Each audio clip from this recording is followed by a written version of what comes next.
If there's one question I get asked all the time, it's whether the Apple Watch Ultra is actually worth the hefty premium price tag. After owning one for nearly 3 years, upgrading to the Ultra 2, skipping the 2024 Black Edition, and even temporarily switching to the Series 10, I think I can finally give you that definitive answer. But to get there, I want to walk you through my full journey with the Ultra by breaking it down into 4 parts. Why I chose the original Ultra in the first place, what the upgrade to the Ultra 2 was like and whether it was worth it, how switching to the Series 10 changed my perspective, and finally, which Apple Watch I'd actually recommend in 2025. So why did I get the Ultra in the first place back in 2022? I was using an Apple Watch Series 6 at the time for a while, which I really liked overall, but there was one major frustration, which was battery life. It was constantly dying on me, like way more often than I had wanted. So when Apple announced the Ultra at the time, it immediately caught my attention because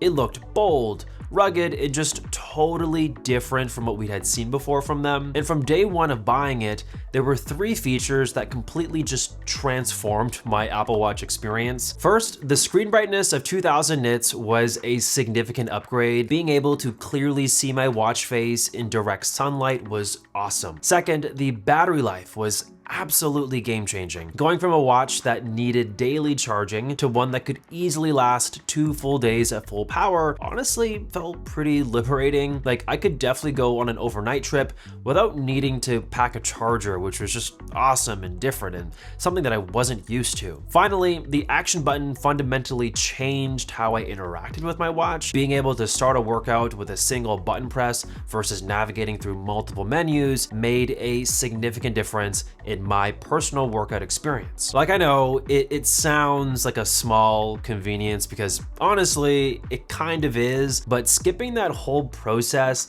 made the overall experience substantially better for workouts. It's one of those quality of life improvements that once you do have it, it's kind of hard to go back. Fast forward to September 2023, after using the original Ultra for a full year, Apple released the Ultra 2, and at that time, I decided to make the upgrade. The differences weren't massive, but they were just enough to justify the switch for me, and I had sold off the original Ultra anyways to help make this purchase just a little bit cheaper. So what exactly changed? Well, the Ultra 2 pushed up from 2000 to 3000 nits of brightness, which made it even more visible in direct, harsh sunlight. I believe it was actually like the brightest display Apple has ever made on a mobile device. The Ultra 2 also came with a more powerful S9 chip, making everything feel slightly more responsive. The feature that ultimately justified the upgrade for me, though, was the 2nd generation ultra wideband chip with precision Find My for the iPhone. As someone who constantly, and I mean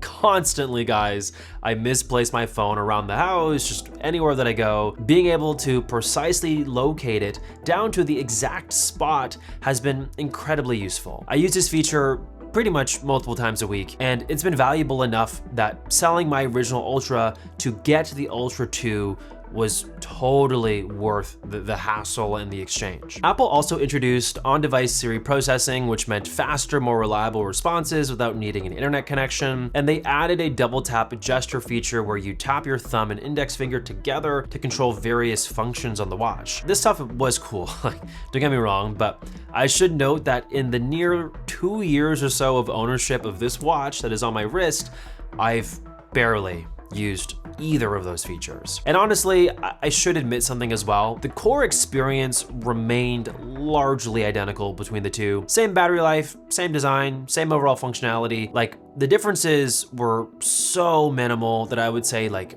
99% of people watching this video could be happier like hunting down a used Ultra 1 versus buying an Ultra 2. Consider what I said and see if those extra little improvements are worth it to you. Fast forward to 2024, everything changed for me when Apple released the Series 10. For the first time, I actually found myself questioning my commitment to the Ultra 2, and it made me reevaluate what I actually wanted from an Apple Watch. Before we jump into my time with the Series 10, I do want to take a second to talk about something else that's become part of my daily routine, and that's my Lark water bottle. This partnership actually means a lot to me because I've been using Lark products for years, guys. Like, I remember watching their pitch on Shark Tank and thinking what they're doing with water bottles is genuinely different. I bought their original bottle in black and then later picked up the pitcher for my fridge, and I had already owned their new Pure Viz 2 in granite white well before this collab ever came into fruition. Lark actually sent over a second bottle in their new eucalyptus green color for this partnership, and honestly, both of these Pure Viz 2 water bottles look fantastic. But more importantly, the bottle itself makes it so much easier to stay on top of hydration. It tracks how much water I'm drinking, reminds me to keep sipping throughout the day, and syncs with the app or just glows on the bottle when it's time to have another sip. One of my favorite parts is that it actually purifies itself every couple of hours using UVC light, which keeps it clean and odor-free without any extra effort. It also filters out all the bad stuff like chlorine, PFAs, and other contaminants that can be found in water, which is great if you're not totally confident in your water source or if you just want better tasting water without relying on plastic bottles. And from a day-to-day perspective, it's just designed like really well. It keeps your water cold for up to 24 hours. The wide opening easily fits ice into there, which is really cool. And the handle is detachable and can be clipped onto things like a backpack, which has made it super easy to bring with me to my workouts or just when I'm on the go. And if you are already using Apple Health, like me over here, it integrates directly into your stats, so your hydration data can show up right alongside your workouts, heart rate, sleep data, all the stuff, so you have a more holistic look at how you're progressing with your fitness and health journey. So if you've been trying to drink more water or you just want a bottle that works a little bit smarter for you, I'll drop a link in the description down below for you to pick up a Lark Pure Viz 2 water bottle today. Okay, so back to the Series 10. It was marketed as Apple's thinnest Apple Watch ever, with a larger screen and beautiful, and I mean beautiful, titanium finishes. I decided though to try the base jet black version, which paired with a really nice band still looks stunning and punches above its weight class for how much that whole combination cost. The shiny finish has this premium aura that really just elevates the overall aesthetic. Side by side though, I think objectively, and I mean this wholeheartedly, objectively, the Series 10 looks more elegant than the Ultra 2. If I had gone with something like the gold titanium version, for example, it wouldn't even be a competition in my opinion. What immediately struck me though was the weight difference. The Ultra 2 isn't heavy by any objective standard, but compared to the Series 10, it felt substantially bulkier. Like, the Series 10's lightness made everyday wear and especially sleep tracking much more comfortable. That's kind of when it all hit me like a tide. Despite all of these design differences, the experience of using these watches is more similar than I had remembered. Like, every Apple Watch tracks your heart rate, monitors your sleep, logs your workouts, and runs basically the same watchOS software. The core functionality doesn't change regardless of the price point that you buy an Apple Watch at. The only meaningful differences, guys, is going to be battery life, so the longevity of it, how bright the screen is, and just changes to the physical design of it all. Even the more affordable Apple Watch SE delivers the exact same core experience. Naturally, this made me question if it's worth paying such a huge, sizable premium for the Ultra 2 for most people. And that actually leads us nicely into my next question and my final question, which is, what would I recommend in 2025 for people looking for a new Apple Watch? First, the obvious one is to consider battery life. If you don't want to charge your watch every single day, then the Series 10 simply isn't going to work for you. The Ultra lasts at least 2 days, while the Series 10 will require daily charging. Second, how important is the customizable action button to you? If you're primarily using your watch for fitness tracking and quick workout starts, this single feature from my 3-year experience with this watch has dramatically improved everything about how I feel about the Apple Watch.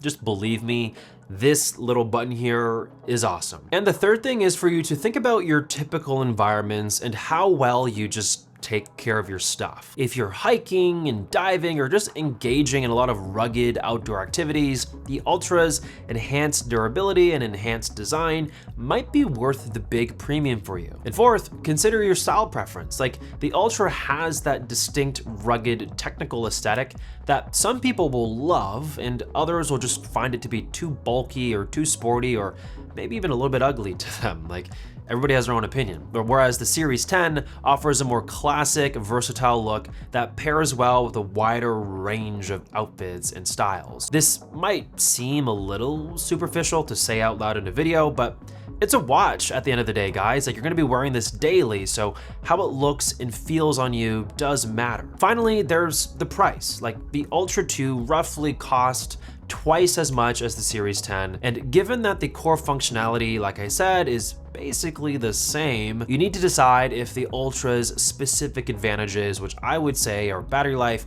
action button, brighter display, and just a more rugged design, justify paying double of that. Because honestly, you need to remember, you could also buy two Series 10s, like one for you and one for your wife, or your husband, or a friend. So just something to think about. And I think at the end of the day, the Series 10 is just way better value and way more versatile. So that's probably what I would recommend in 2025. But if it was me, and if I could only stick with one Apple Watch, I would still choose the Ultra 2, since my priority is fitness tracking and battery life.